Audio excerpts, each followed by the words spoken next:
Assalamualaikum warahmatullahi wabarakatuh. Perkenalkan, nama saya Nurlisa Gala, NPM 2214341889, Prodi PGSD kelas 4C.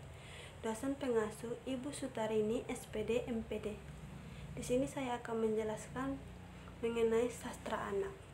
Pertama, pengertian sastra anak. Sastra anak adalah bentuk karya sastra yang ditunjukkan khusus untuk anak-anak, baik dari segi tema, bahasa, maupun karakteristik, dan menghadirkan pemahaman dan pengalaman tertentu sehingga mengandung nilai estetika yang bisa dibuat anak-anak maupun orang dewasa.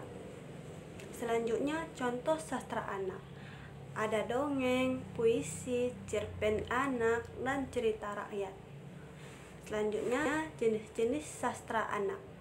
Yang pertama, dongeng. Dongeng merupakan bentuk sastra lama yang bercerita tentang suatu kejadian yang luar biasa dan penuh khayalan, sehingga dianggap oleh masyarakat cerita tersebut tidak benar-benar terjadi. Yang kedua, puisi. Puisi merupakan ungkapan pikiran dan perasaan penyair yang dituangkan dengan menggunakan bahasa yang indah serta mengandung makna mendalam. Cerpen anak merupakan karya sastra yang memiliki alur singkat dengan fokus pada satu konflik atau peristiwa penting dalam kehidupan karakter anak-anak. Yang keempat, ada cerita rakyat, yang dimana merupakan cerita yang berasal dari tradisi lisan masyarakat dan seringkali mengandung nilai-nilai budaya serta moral yang diwariskan untuk diceritakan kepada anak-anak. Selanjutnya, contoh-contoh karya sastra anak. Yang pertama, ada dongeng. Dongeng contohnya Si Kancil dan Buaya. Cerita ini mengisahkan kecerdikan si kancil yang berhasil menipu buaya agar bisa menyeberangi sungai. Dongeng ini mengajarkan nilai kepandaian dan keberanian. Selanjutnya, puisi anak. Contohnya, Aku Anak Indonesia, karya Chairil Anwar. Puisi ini menggambarkan kebanggaan menjadi anak Indonesia, menggunakan bahasa yang sederhana dan ritme yang menyenangkan untuk anak-anak. Yang ketiga, cerpen anak. Contohnya Laskar Pelangi. Cerita tentang anak-anak di Belitung yang gigih mengejar pendidikan meskipun dalam kondisi ekonomi yang sulit. Cerita ini memberikan inspirasi tentang pentingnya pendidikan dan persahabatan. Yang keempat, cerita rakyat. Contohnya Malin Kundang.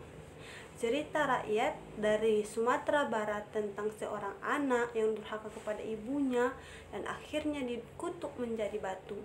Cerita ini mengajarkan pentingnya berbakti kepada orang tua. Selanjutnya, ciri-ciri sastra anak. Yang pertama, dongeng. Dongeng ciri-cirinya tokoh-tokoh binatang atau makhluk imajiner.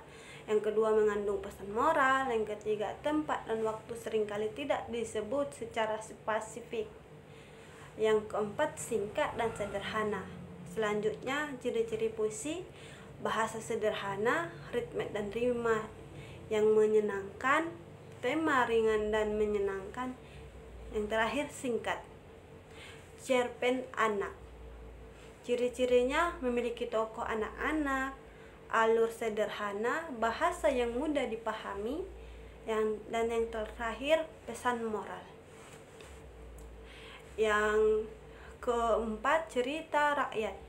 Ciri-cirinya dituturkan secara lisan, disampaikan secara turun-temurun, dan ketiga, tidak diketahui siapa pembuatnya, mengandung nilai-nilai luhur kemasyarakatan, dan yang kelima, memiliki sifat yang tradisional. Sekian penjelasan dari saya akhiri dengan salam. Assalamualaikum warahmatullahi wabarakatuh.